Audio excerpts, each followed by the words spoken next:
Hello student, welcome back to my new video. इस video में मैं आप सबको एलसीएम और एचसीएफ बताने वाला हूं, जो कि आपके लिए काफी महत्वपूर्ण होने वाला है। अगर आप किसी भी कक्षा में पढ़ते हैं तो इस वीडियो को आप लोग अंत तक देखिएगा। देखिए, सबसे पहले हमको पढ़ना है क्या, एलसीएम और एचसीएफ। तो एलसीएम और एचसीएफ के बारे में हमको पता होना चाहिए। देखिए, एलसीएम एलसीएम क्या क्या होता है। एलसीएम का पूरा नाम होता है आपका लोएस्ट लोएस्ट कॉमन मल्टीपल। क्या होता है? Lowest common multiple. यानी कि लोएस्ट का मतलब होता है निम्न। क्या होता है? निम्न। कॉमन का मतलब होता है उभयनिष्ठ। मल्टीपल का मतलब होता है गुणज। यानी कि दो या दो से अधिक संख्या दिया रहेगा, उन दोनों संख्याओं में सबसे लोएस्ट कॉमन मल्टीपल जो होगा वही उन दोनों संख्याओं का क्या होगा, एलसीएम होगा। ठीक है ना। इसको बोलते हैं लॉस ऑफ। उसके बाद से आपका एचसीएफ दिया गया, जैसे मान लीजिए एचसीएफ। तो एचसीएफ का क्या होता है, पूरा नाम होता है आपका हाईएस्ट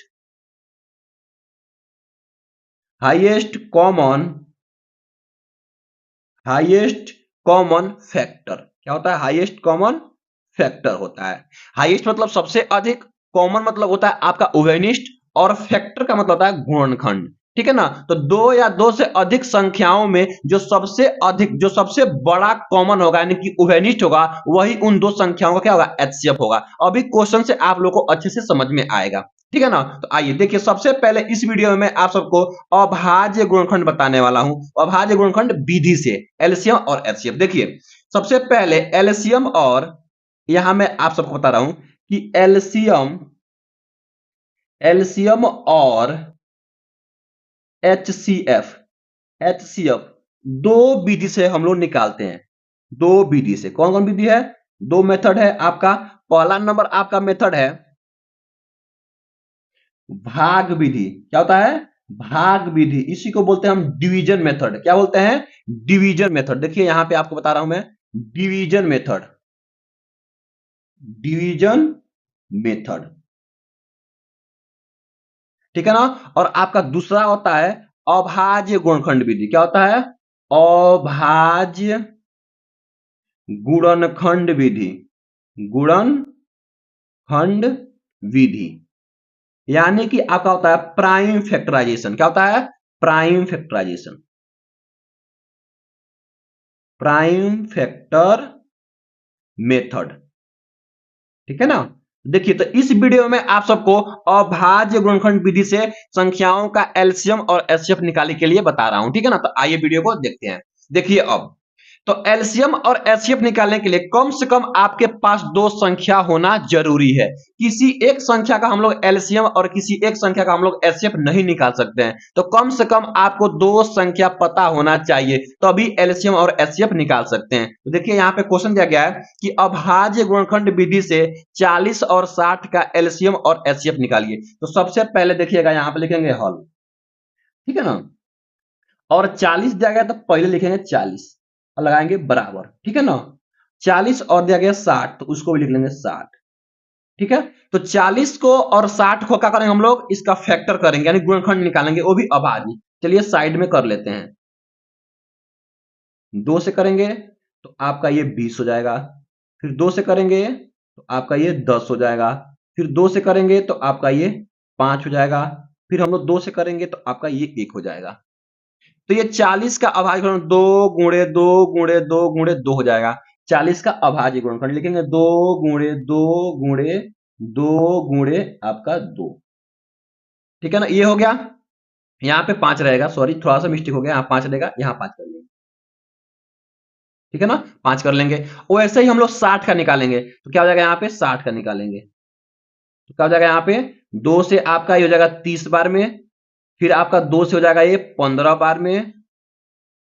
और फिर आपका ये 3 से हो जाएगा 5 बार में। और फिर आपका ये 5 से हो जाएगा क्या, 1 बार में। ठीक है ना। तो यहां लिख लेंगे 2 गुणे 2 गुणे 3 गुणे 5।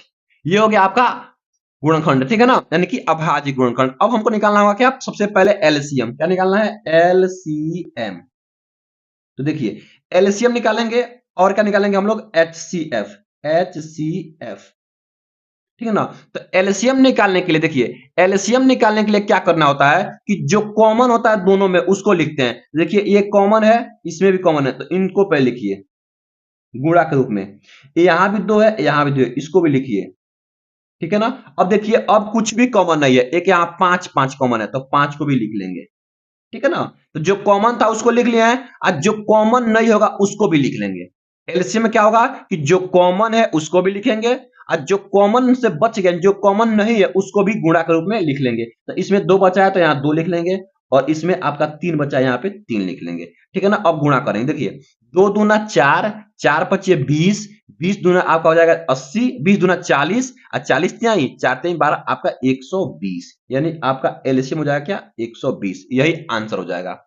ठीक है ना।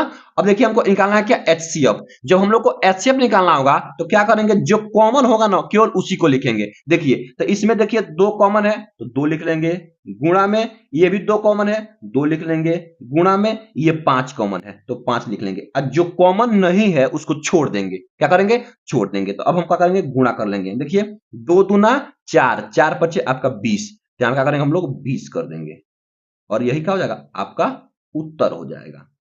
ठीक है ना। तो ऐसे हम लोग निकालेंगे। देखिए एक और क्वेश्चन आपके लिए मैं लिया हूं, ये क्वेश्चन काफी महत्वपूर्ण है, देख लीजिए एक बार और, ताकि सभी आपको क्लियर हो जाए।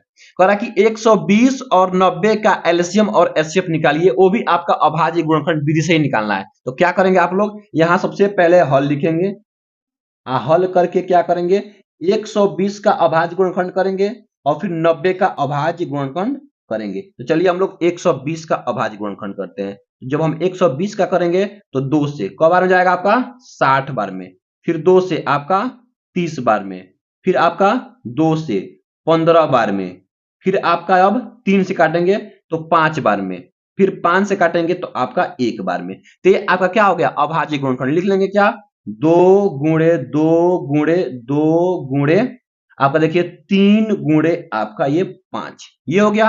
अब 90 का करेंगे तो यहां साइड में 90 का कर लेंगे, तो 90 का 2 से करेंगे तो आपका जाएगा 45 बार में, फिर आपका 3 से करेंगे देखिए जाएगा आपका 15 बार में, फिर आपका 3 से करेंगे तो जाएगा 5 बार में, फिर 5 से करेंगे तो जाएगा 1 बार में। तो लिख लेंगे इसको भी 2 गुणे 3 गुणे 3 गुणे आपका ये 5, ये हो गया आपका अभाज्य गुणनखंड। अब क्या करना है, हमको निकालना है क्या एलसीएम और एचसीएफ।